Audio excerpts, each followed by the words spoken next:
All right, I think we are looking good. Looking good, looking good. I'm gonna give you guys a couple of minutes. I'm actually a little early, y'all. I'm excited. That is improvement for me.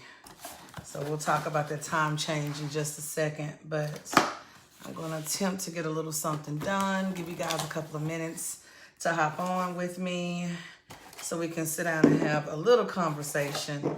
I think some of you guys have a few questions. When you are able to see me, just let me know. Definitely want to speak. Hello, Carlos. I see you. You and Mr. Rico over there doing your thing. But we're going to do a little bit of talking tonight. I want you guys to feel most definitely as if you can be extremely transparent. But hello, Miss Marie. So, for some reason, guys, I convinced myself that 7 p.m. was going to be a perfect time on a Tuesday to hop on. And then I realized that 7 p.m., I am still in my own car running random errands. So I think this little 9-10-ish little hour is probably going to be our hot spot. So we will find our magical moment. But I have been reading comments and I've actually received, guys, some great products this week. So I want to talk about those too and give a little shout out because some of you guys are making some amazing stuff. So good evening. We're going to go ahead and start early. I'm sure everybody else is going to hop in for you. Hello, Howard. How are you? Is that Chase? I don't like that spelling of that first name. I'm feeling it. All right. I am Chandria, owner and creator at BCJ Decor. Always feeling excited to share a little information with you guys. Hoping whatever I say is helpful. Maybe you can help me because I've got a couple of questions that I've been kind of peddling around with this week. But man, did y'all see the title? I know y'all saw the title of the video, right? I have seen some candle makers this week. Some of y'all, boy, you better watch that research question. You throw that research comment, somebody is going to come for you. Do you hear me? Now, we're going to talk about feedback, guys. So today it's going to be kind of twofold. We're going to talk about that question or that response that sometimes you will get after asking a newbie question. And honestly, I have asked that question myself. And this is after almost 2 years in of just pouring candles and going for it all that I could. Sometimes you just don't know. And you think you are asking a nicely worded question, and then somebody hits you in that comment section with do your research. Let me tell you something. If researching was helping me, I probably would have never asked the question. I know that's what most of y'all are saying. But we're going to look at that answer from two different directions, all right? So first things first, if you are in a newbie group, if you are in a newbie to advanced group, it's one of the best groups to be in. You want to be surrounded by people that are examples of where you want to go. Y'all, that's the point. Like when I'm looking for a mentor, I am always looking for someone that is one step ahead of me. I am looking for someone that has the ability to say, whoa, you're about to make a mistake. I need that correction. It's almost like the parental relationship that we stress and strive so hard to get away from. But as you get older, you realize that's exactly what mentorship is. I need somebody who's transparent with me. So when it comes to asking a question, I tell everybody, put the question out there. There is no such thing as a bad question. I work with high schoolers. I hear bad questions every day. I mean, I hear some roundabout, don't make sense questions, and I still turn them into something. The other thing is your question is exactly what somebody else needs. If you are tempted to ever type, do your research, I want you to do me a favor. I want you to find 5 different ways to say that in a different way. I want you to rephrase that little statement because that's going to be a big one. So one of the biggest things that I have heard people ask about this particular week is Wicks. For some reason, there seems to be a huge Wick shortage. And I don't know if some of you guys are running into this, but personally on my end, I use CD8 Wicks. That's just me. And I'm looking now for my pack. Oh, I'm really over here switching up the game because I got some mixtures going in. And I have to be careful now because I'm also working between a couple of different packs of wicks. But I typically use CD8 wicks. They fit all of my jars across the board because remember, I told you, even with my jelly jars, whether it's a 4 ounce, 8 ounce, or a 12 ounce, they're all going to have the same diameter with one another. Ma'am, I think I'm allergic to this, so I got rashes all over me. Okay, don't use that no more then. That's too much for you. So just sit it to the side, take a Benadryl or take some Claritin before you go to bed. Boom. All right, so there seems to be a wick shortage. And the other thing is, I have a lot of people that are buying a number of wicks, whether they are zinc wicks, whether they are coated, non-coated. Guys, you got to slow down and be careful about what you are buying. And I'm going to warn you so that you won't do something that I've done before. When you buy most of your wicks, they're going to come in usually a plastic container with a nice little sticker on it. And you think you're pretty good because all of your wicks are the same. The longer you pour and the more you test, the more different types of wicks you're going to have. Here's the problem. Until you get a really good feel and grip, when you touch that wick, you're not going to notice the difference between a CD8, a CDN, an RD, a zinc wick. And over time, you realize, I know CD8s feel a lot thicker than a CDN, which is for natural waxes.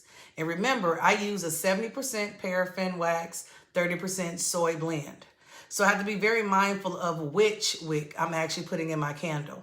Have had moments, and y'all know, I'm honest, I've actually used the wrong wick in wax. And it is either tunneled or it has just plopped out and would not burn at all. The downfall is once or twice, it actually ended up in the hands of one of my customers.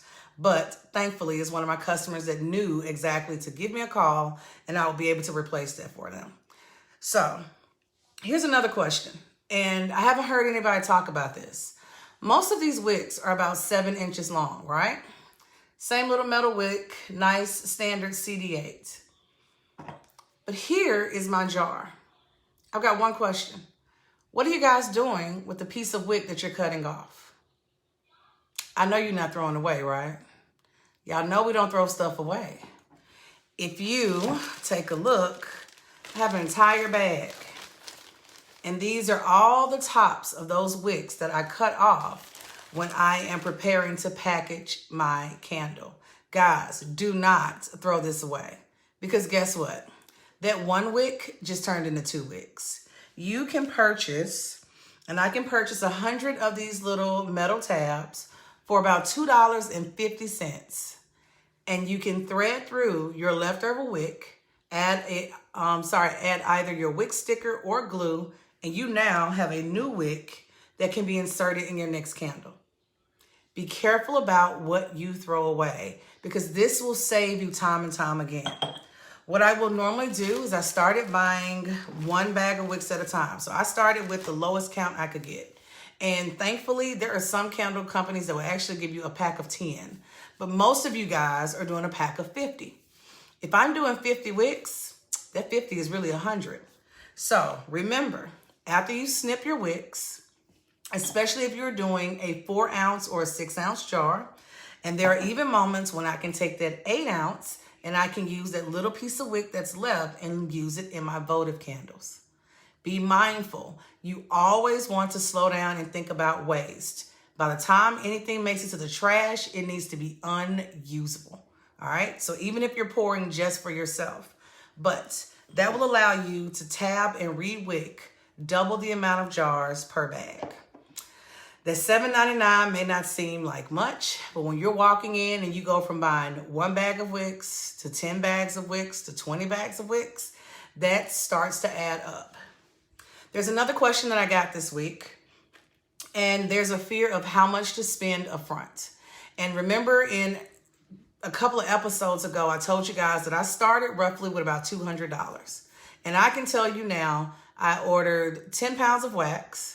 I had 1 pack of wicks. I was going to start nice and simple. I asked actually the distributor when I went in to pick up my order, what's the best type of wick? I bought wick holders, a Presto pot, a large plastic spoon, and I had a heat gun. And guys, the first couple of candles I poured were just white candles. I didn't color anything. I didn't want to change anything or alter anything. I tried to keep it as simple as I could. Then I kept saying to myself, I have 10 pounds of wax. What in the world am I going to do with all of this wax? And that first 10 pounds, I actually poured the entire thing and split it in between 2 fragrances. That was it. Now I'm left with an assortment of different size candles and 2 different fragrances. And that's my start. Well, guess what? Now we've gone from that 10-pound slab that took me forever to finally get rid of. And then I broke down and bought my first case of wax. And I'm thinking to myself, it's 55 pounds of wax. Once again, how long is it going to take me to go through 55 pounds of wax? You would be amazed. The more sizes you have, the more your collection grows. Once you get into your groove, you're going to notice that you're going to go through inventory pretty quickly. Whether you are using a spreadsheet, a spiral tablet, an iPad, a phone, make sure you are keeping up with inventory. I can be transparent again. My weakest area, guys, is inventory. I hate it. It's kind of like updating your website. It's the things that you don't enjoy that become really important. Keeping up with your inventory, number 1, is hugely important when tax time rolls around. And yes, when you enter the business world, you got to have the IRS in the back of your mind because they want their money too. The other thing is, it's a really good way for you to determine what is selling and what's not. For example, there are some candle makers that do make 2 different types of candles. They may use a soy wax and then perhaps an apricot cream coconut blend wax. So they're running the same fragrances, but in 2 different ways. Well, if that's the case, it's only through that inventory that I will be able to keep up with which product is selling the most. If I notice that one wax type is not selling as much, I can either dial back or phase that one out and pick up production on the other side. So always keep in your mind exactly what's going to be happening for you. Here's another way to think of it. You have already picked your wax. So we've kind of figured out or narrowed it down to 1 or 2. So we've picked our wax and now we're trying to figure out this perfect wick. Don't forget, you can make a wickless candle that can be used time and time again for different wicks. A lot of people are a bit confused about the melt pool. So they're assuming I am not going to see a full melt pool for at least 4 to 6 hours is what I've seen.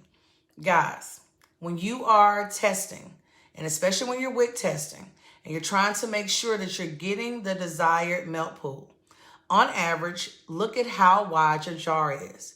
If I am new at candle testing, I don't want to rush out and buy a 4 to 6 inch jar.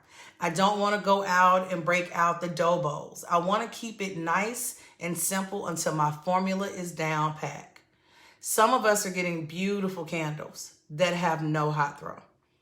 None. I need you to always be mindful that at the end of the day, your client wants a candle that they can smell. Period. All right? So I'm going to keep my diameter somewhere between 2.5 to 3.5 because it's where the majority of your canisters are going to fall. Once I've picked a jar to begin with, and remember, you can always switch up. Every switch you make is going to force you to test again. But testing becomes a lot easier because in the process of testing, you're also going through pouring those other candles in containers that you're comfortable with. So, how do you decide at the end of the day what jar to start with? A lot of us are figuring out it's going to come down to supply and demand. Be careful about picking a jar that's hard to find. Be careful about picking a size that you find difficult to wick. Your client doesn't know that you're struggling with wicking, testing, and getting a hot throw from that candle. The only thing they're going to see is the final product. So I'm going to always choose those things that are easiest for me to work with. And at the end of the day, that's going to work better for me than anything else. All of this, guys, is research. Research comes from trial and error. You can't be afraid to fail. You can't be afraid that you're going to have to backtrack. Remember, the last video we did really focused on what are you doing with the notes that you're taking? Are they just notes? Or are you actually going back, slowing down, and reflecting on what you're doing? Because that is where the biggest change will come. Here's another form of research. There are a couple of candle companies that are huge, especially in the States. And most of us can probably name them off top. If I have a list of 5 candle companies, which are my top 5 that I'm going to look at, I am first going to visit their websites. I want to see what waxes do they all offer. What wicks do they commonly suggest? Because the thing is, 90% of candles, guys, are going to burn the same kind of wick.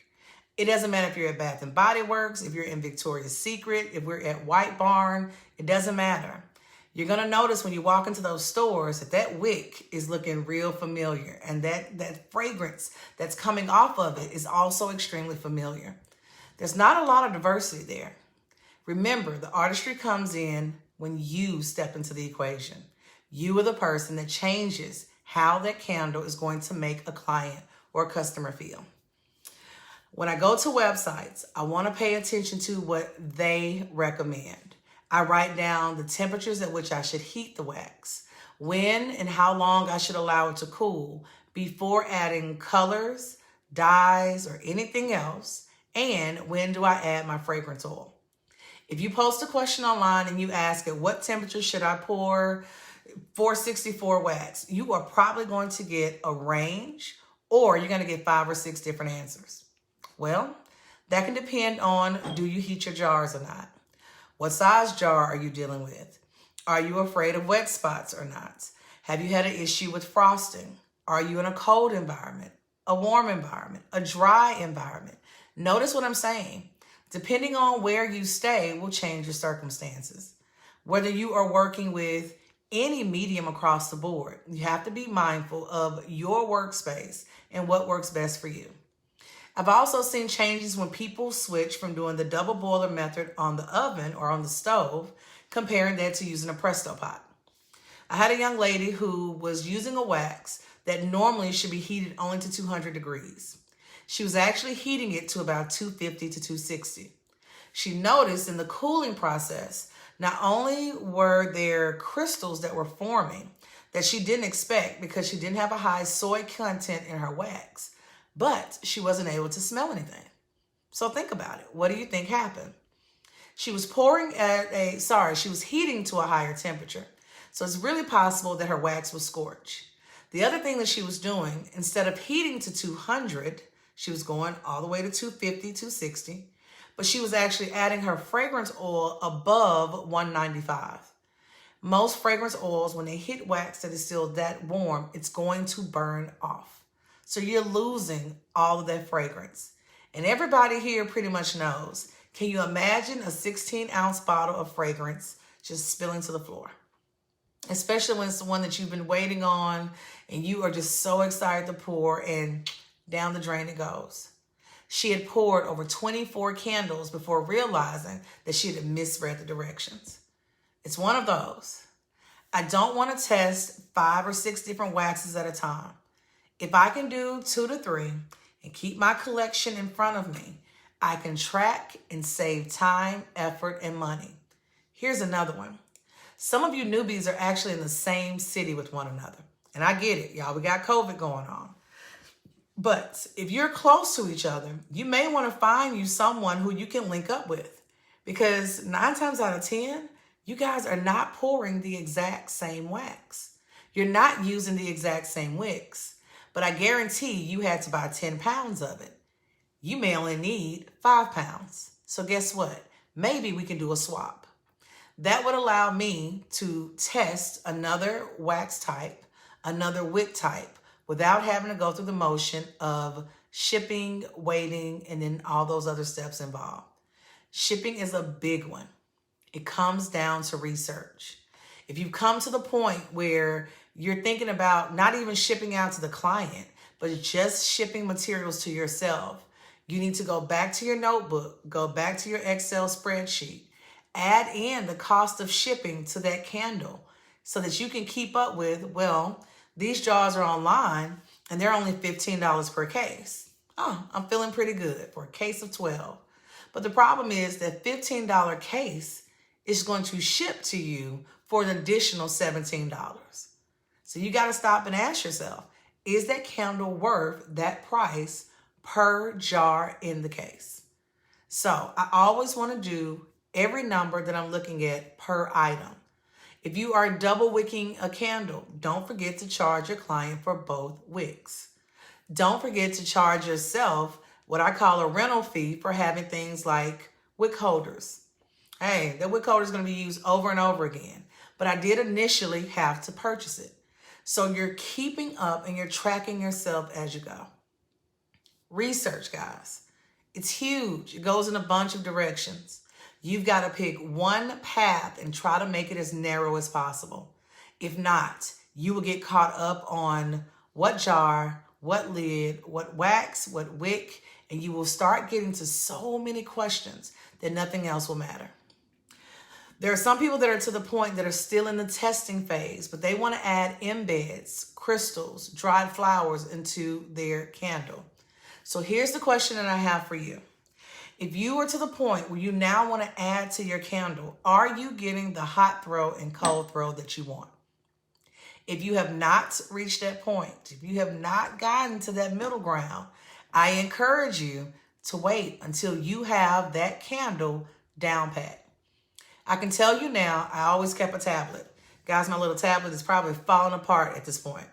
But the biggest thing for me, because I started coloring my candles, I used to be obsessed with having consistent color across the board. And then I had to realize that I would pick. If I mispoured or the color was just a little bit off, do I remelt, recolor, and repour, or do I let it go? I want to pick what's important to me. I want to know what's important to my client or my customer. Remember, just because you don't like a fragrance doesn't mean that they don't like the fragrance. Now, some of us are not having success with soy wax. I think I have seen a couple of people that want to just scratch their whole little eyeball out. Bless your hearts. Y'all, soy can be a beast. It can. There are a lot of people in the newbie to advanced group that are more than willing to help you. But there are a couple of things, if you're going to ask a question, that I ask you to be as specific as possible. If you say that I'm getting a bad or a rough or bumpy top to my candle, that's an easy one. Most people can address that. And when it comes to soy, there are some things cosmetically that you've just got to accept, especially the way it burns and it looks. And I've noticed the same thing with soy coconut mixes. They almost burn and have a dryness to them. But even when you're first reaching into your box or bag to melt your wax, you'll notice that the coconut in soy mixtures, you can feel the dryness to them. So it's something that should be kind of expected. If you don't like the way it burns, adding color is only going to amplify what you're seeing. If you don't like frosting, you have to be very careful about coloring a soy candle. There's a reason that a lot of people will either leave it white or they will add just a little tap of dye to take it to that cream or buttery type of consistency and color. They're trying to avoid how the frosting looks. Most clients who only burn soy candles are well aware of frosting. They know exactly what it is. Most clients that are looking for an extreme hot throw are not going to go towards soy candles. It's just one of those. So the type of customer that you have will be extremely different. Here's another one when it comes to research. How do you research the difference between a luxury brand and your everyday brand?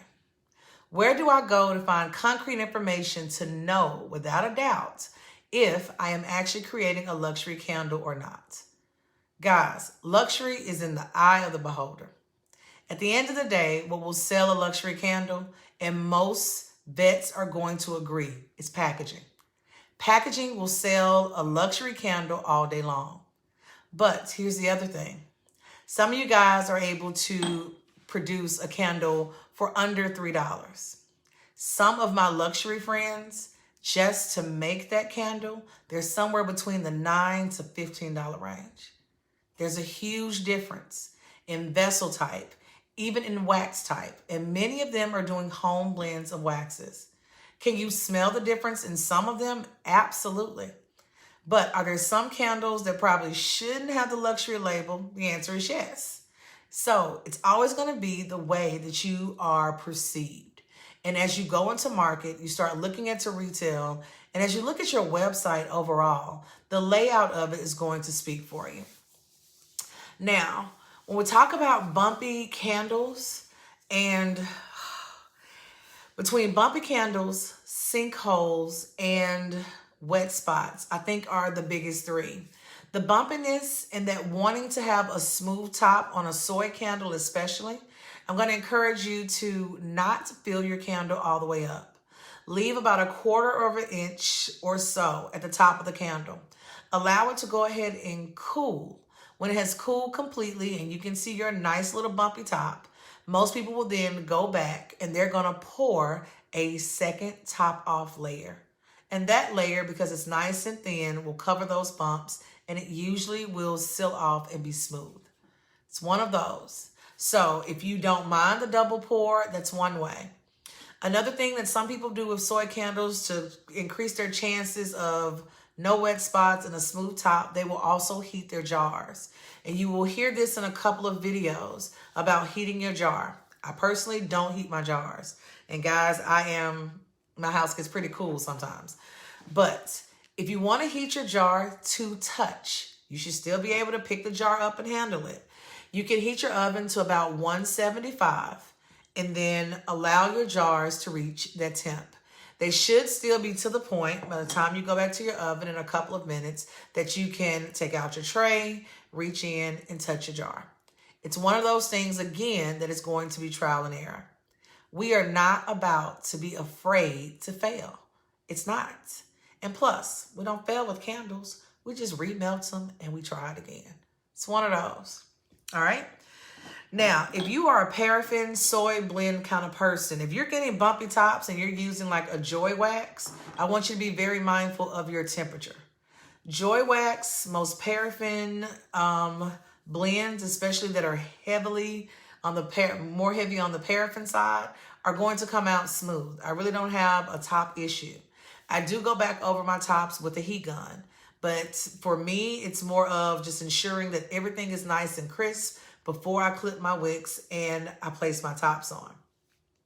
The other question came, are you required to have a top on your candle? And the answer is no. There are some people that will only have a dust cover on their top. There are some people that do the wooden tops. I've seen some people that sell them and they are topless. I am one that I like to be able to cover my candle, and it's twofold. I don't always have a snuffer in the room where my candle is burning. So I simply take the top, place it back on, you cut off the oxygen to the flame, and the flame is going to go out. So it's one of those. There are some people that will kind of float away from a candle that doesn't have a top. So for you, you package your candle in the best way that says who your brand is and what you guys are all about. Your customer or client will be attracted to you based on that. So those are decisions that you have to make. Guys, do not get caught up in buying 1,000 jars before you decide if that is the jar that you really want to stick with. Everybody is not a mason jar person. Everyone is not a jelly jar or a salsa jar. Everyone is not a dream vessel. They are not a bamboo wooden vessel. I have seen it all. Be very mindful of where that part of your business income is going, because vessels can be a rabbit hole. And at the end of the day, what are you going to do with those vessels that you bought that didn't work out? I know I got a plan for it, right? So here's a story for me. During the pandemic, I absolutely could not find 4-ounce jelly jars to save my life. And y'all know I am a Southwest Candle kind of fan. Love Southwest Candle. But these 4 ounces and these 8 ounces, baby, no. If you were not going to like AliExpress or Alibaba somewhere, ordering and waiting 3 to 4 months, you were not getting a jar. We were in the midst of the pandemic, but the websites were on fire. I switched over and found another 4-ounce jar that was much smaller. So it's a little slender jar. It was not my favorite. And so, unfortunately, I ended up ordering 4 cases of 24 count candle jars that I actually poured 2 of them and fell all kind of out of love with them. So what do you do with those jars? They're not working. Well, 2 things. Remember we talked about gift baskets. You know Mother's Day coming up. You know Easter coming up. Father's Day. You can always include those jars in your baskets. It's one way. You can also pour them as wickless candles so that people that don't like a flame can take the entire jar, place it on their warmer. It's going to melt the wax and release it. When they're done with it, they can turn it off, recap it, and leave it there. You'll find clients that really love and enjoy that. The other thing is, depending on the size of the candle, you can turn them into travel candles, which is another idea. There are people that like to travel with their favorite scent. And to be TSI approved, I need to have less than 3 ounces of wax in the container, and they will be good. So all of those are different ways for you to use products that you thought you were going to love that perhaps did not work out for you. Last but not least, guys, there are de-stash groups on Facebook where you can actually interact with other makers who may be trying to get rid of something you need, and you do the same. And you can either do an even exchange or just sell and purchase as you need. So don't have an entire corner of your workspace filled with products that didn't work out. So that's one of those. Here's another one. Some of you guys are trying to research and find craft fairs, pop-up shops, farmers markets, and everything to kind of get into, because we're coming to the part of the year where we're still opening up, especially here in Texas. So I want you guys to be careful. Be very, very mindful of what shops and what events you select. Some of them are as fraudulent as they come. I want you guys to, at first, stick with shows that you have heard of. Stick with shows that you can attend, because some of these individuals actually run an entire circuit of shows. So they're in 5, 6, 7 cities throughout the year.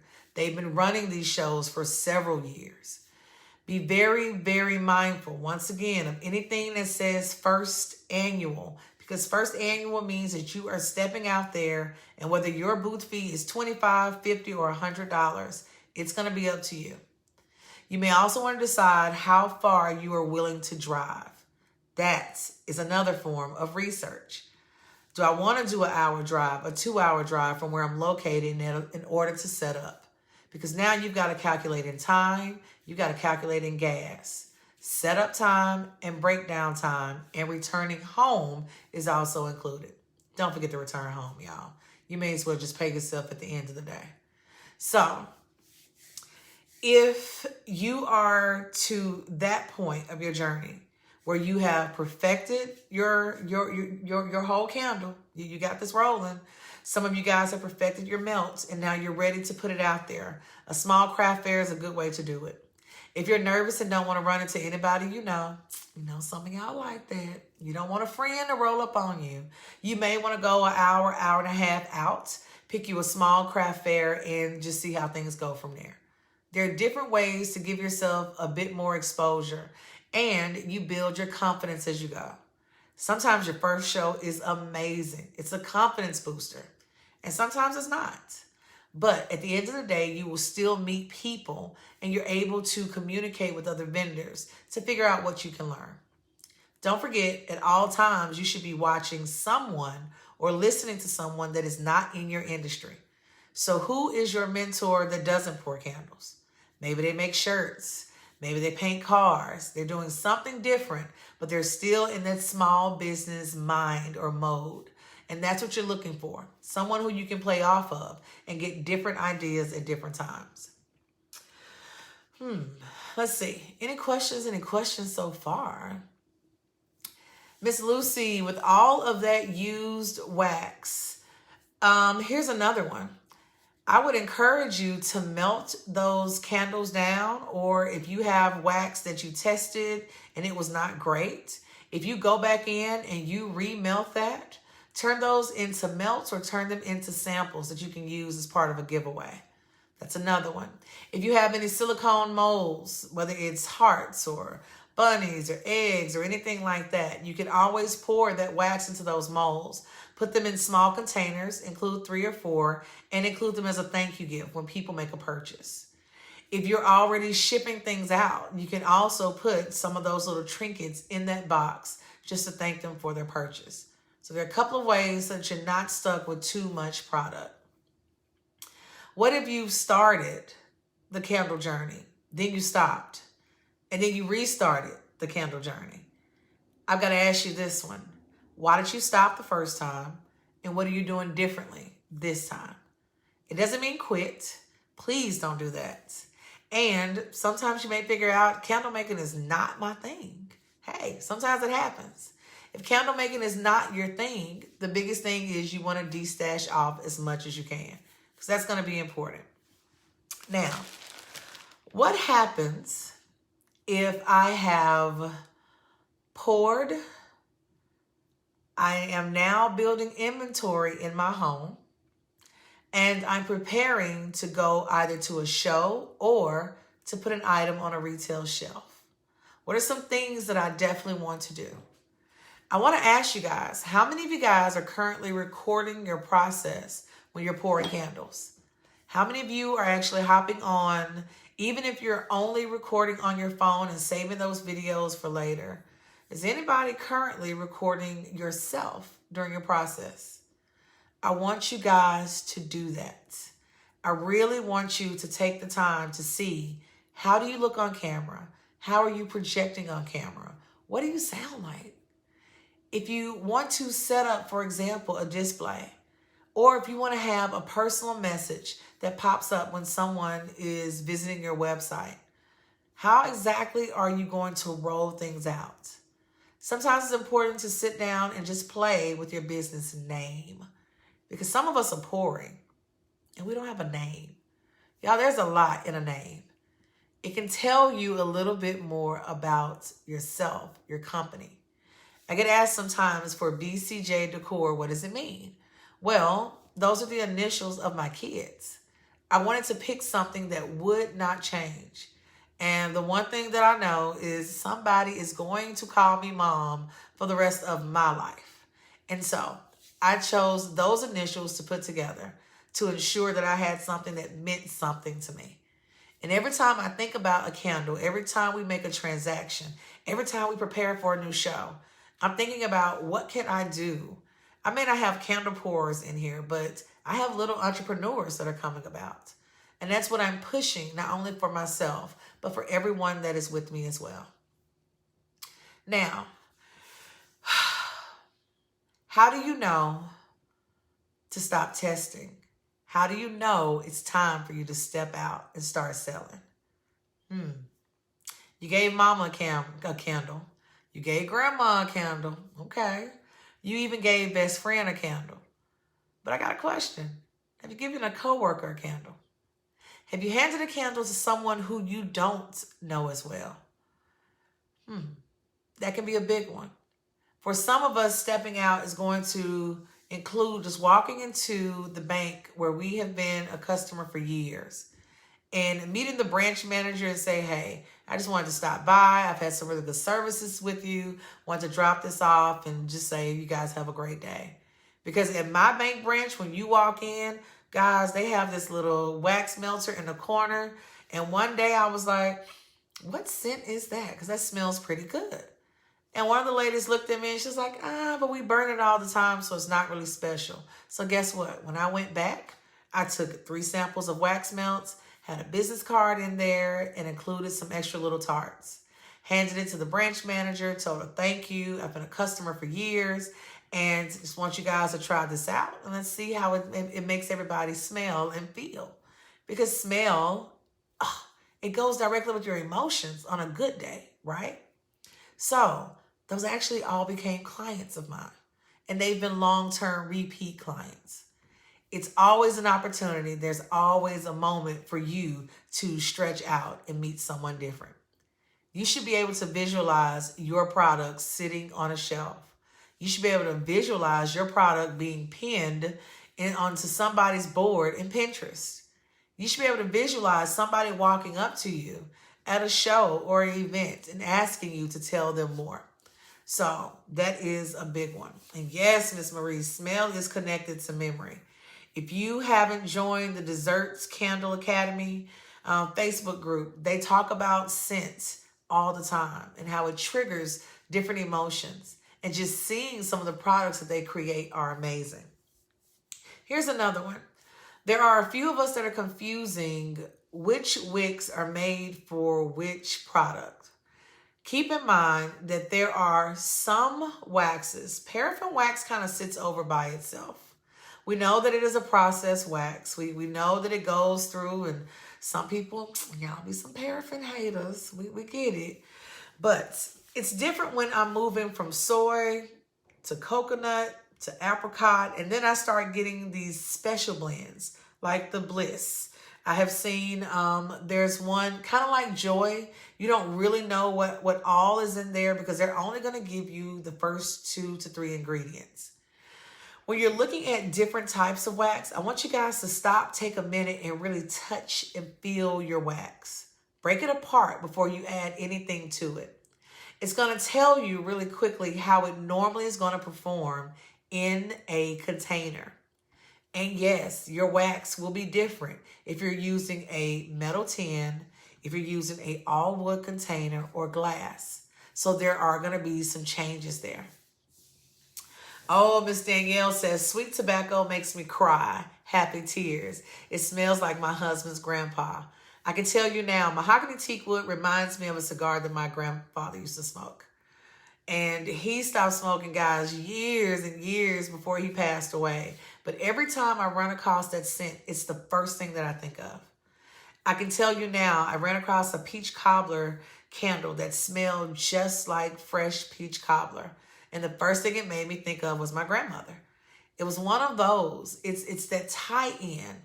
And when you go to a craft fair and you're able to tie in a client based on a memory or something you guys share and you didn't even know, it does create a connection for life. It's one of those.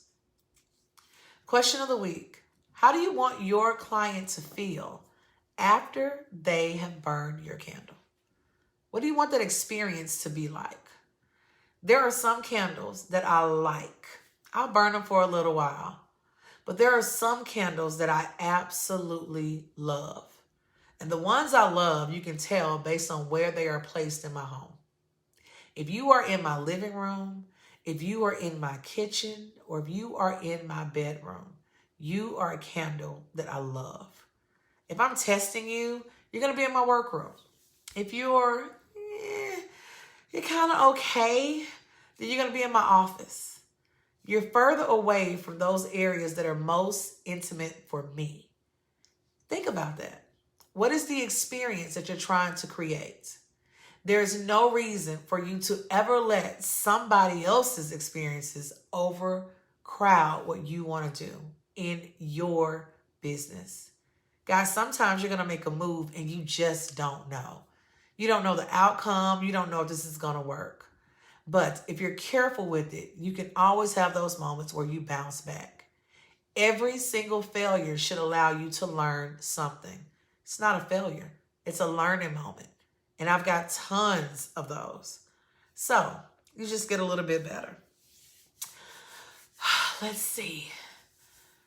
Now, make sure if you are in the process of picking fragrances, here's something that we tend to do and we don't think about it.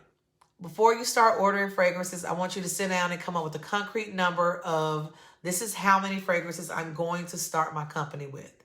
That number may be 5, it may be 10. To be honest, I try to stay away from an even number. It's just kind of a weird thing because odd numbers look really good on a shelf. Odd numbers look good in decorating. And it's one of the lessons we were always taught. I want you to make sure you have an array of fragrances. We're not just pouring the floral scents. You're not going to pour just the sweet or the dessert scents. You want to have something that can speak to different types of clients. So think about the average household. What would each member of that household kind of prefer? And that's how you can start picking your fragrances. The other thing is you want to be careful about overlap. And I learned this one the hard way. For example, before I really honed in on doing inventory, I would literally eyeball my cart, see how many fragrances I had, and I would rush out to the candle store and just pick up fragrances. That's what I did. Until I realized, after actually sitting down, moving all the bottles and spreading them out, that I had 3 bottles of strawberry cream. 3 16-ounce bottles of strawberry cream.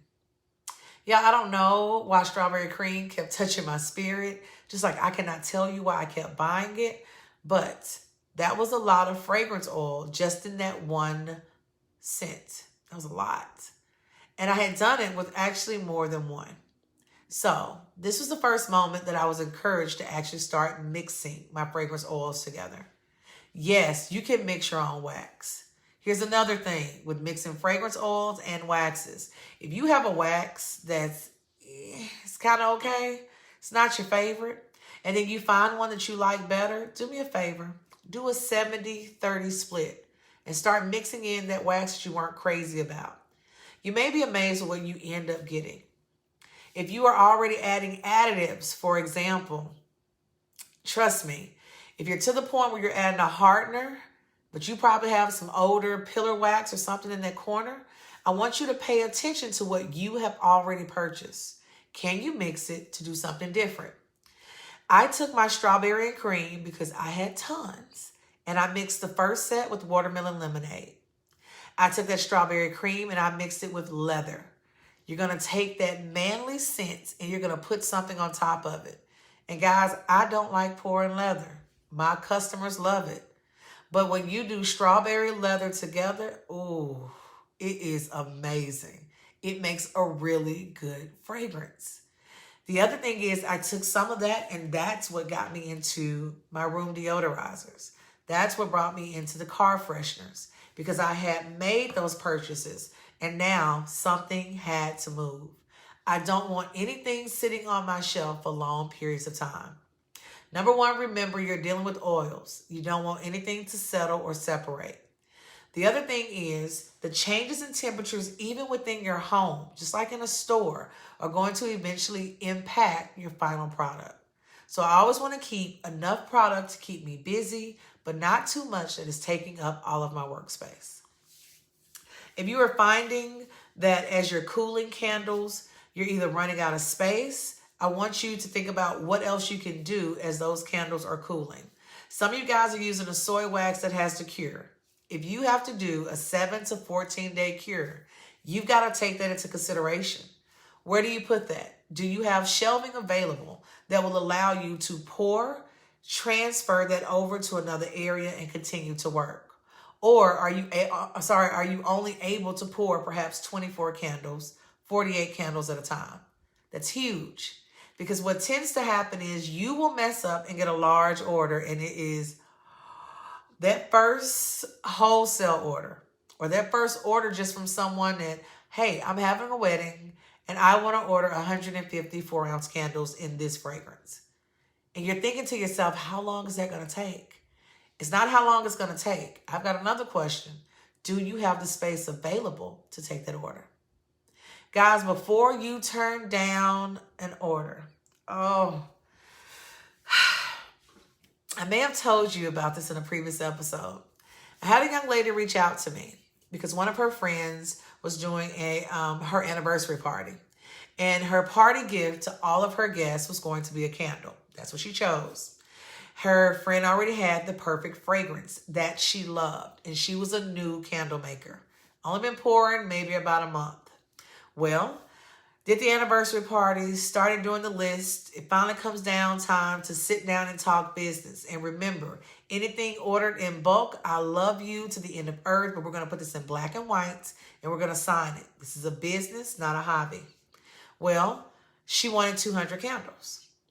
The young lady turned the offer and the order down because she didn't feel as though she could handle that many candles. Do not. Guys, if you ever get to the point where you are asked to quote a price, if you are ever asked to put in a bid and you are not comfortable in that moment, the easiest thing for you to say is to look at them and say, hey, do me a favor.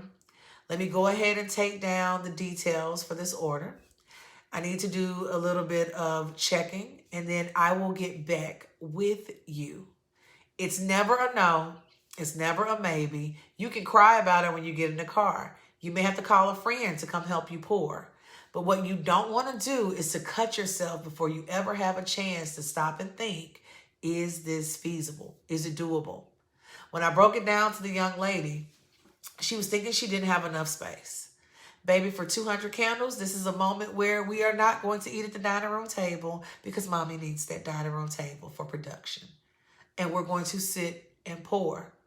I had her go back to her friend to go ahead and make an offer and to provide her friend with an invoice.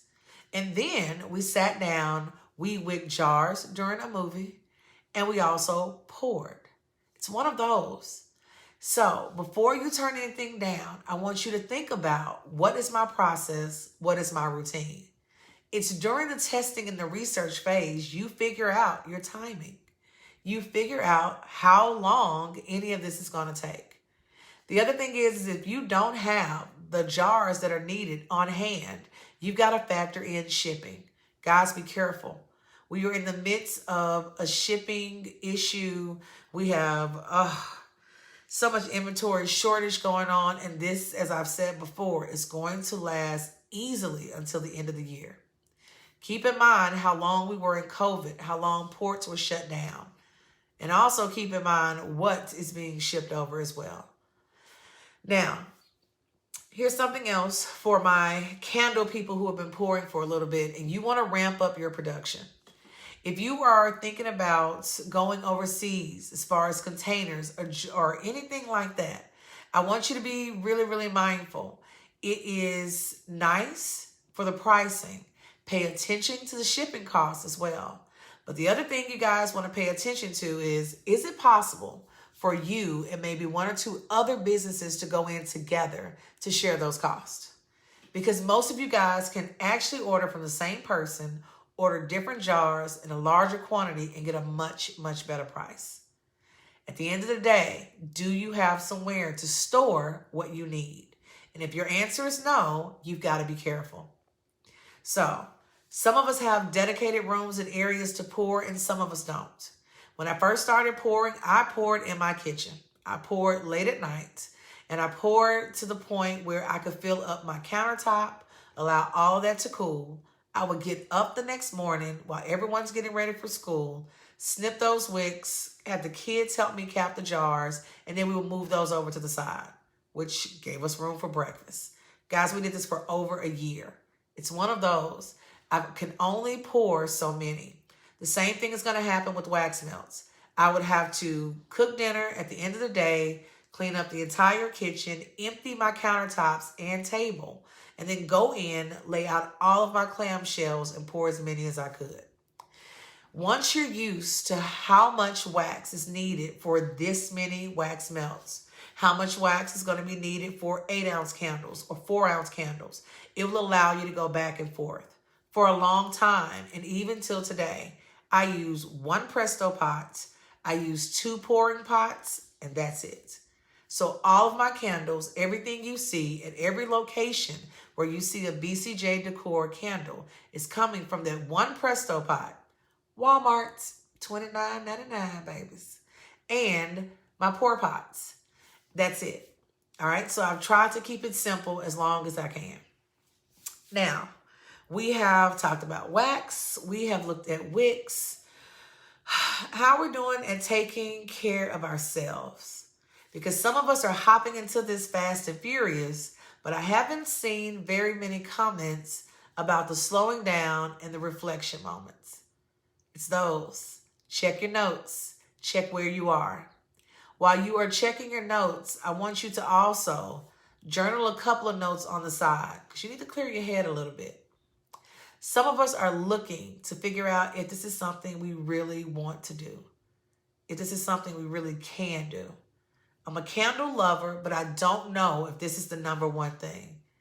Guys, give it a try.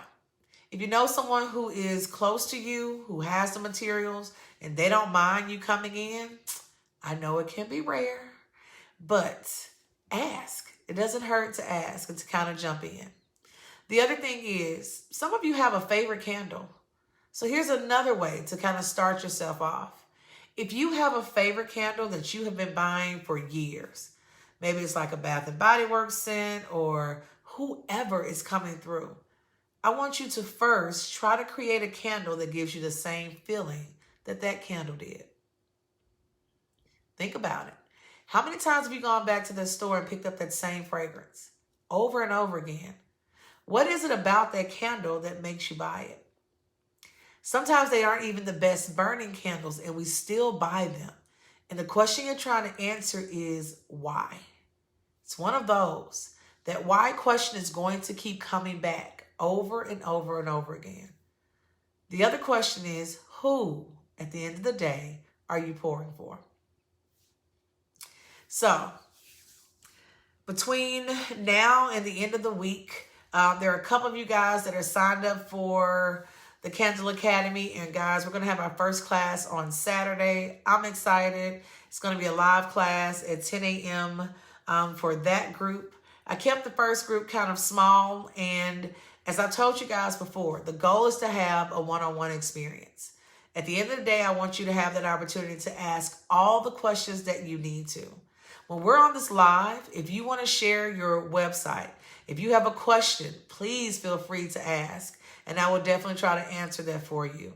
This is an ability or a time for us to go through and just converse back and forth. Like to really have that moment where you can just be honest and be transparent with it. Here's another thing. I ran into a couple of candle makers, and once you make it a year or 2 years in, some of my people who are really, really up there and moving production, you're coming to the point now where you're ready to rebrand. And I think for me, it's not so much rebranding, but I'm ready to extend my line. I've been using jelly jars with a rust top for quite a while. And if you've seen Stanley Handcrafted, he uses the exact same jars. And I always like the rust because that little color is just enough. But I have come to that point where I don't necessarily want to go full luxury, but I do want to have that step up. So I'm going to do a line of fragrances that are all going to be custom blends. And they're all going to be limited editions. So I'm thinking about pouring them either in sets of 12 or in sets of 24. And once that 24 is gone, that will take away that scent for the remainder of the year. And I've seen lines do this off and on.